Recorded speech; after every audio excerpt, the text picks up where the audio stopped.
Good day, everyone. My name is Justin Angelo Marcelo Perez from BABR 11N, and this is my basic life support video showcasing three different basic life support skills.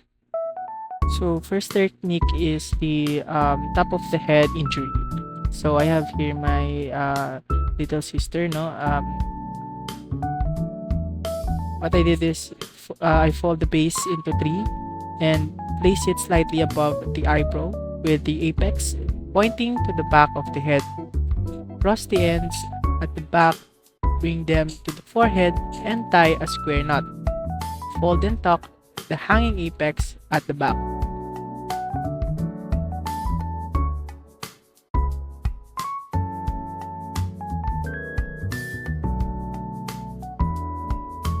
So next is the arm sling, no?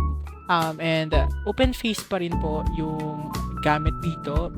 So, ang kailangan lang po gawin is i-fold ulit yung base ng 3 beses, tapos ilagay sa affected side habang yung apex ay nakaharap sa labas. So, and then kunin po yung upper end at isabit sa kabilang side ng leeg. Tapos itali yung dalawang dulo gamit ang square knot para hindi gumalaw yung braso, no?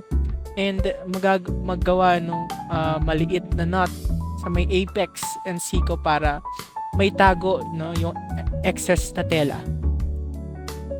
Lastly is the chest or shoulder injury.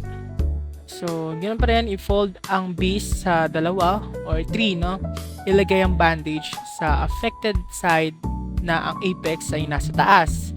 Then, i-cross yung dalawang dulo sa likod.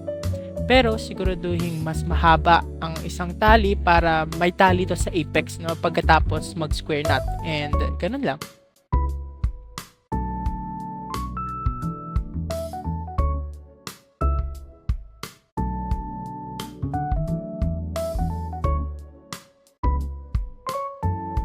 And that would be all. Thank you for watching.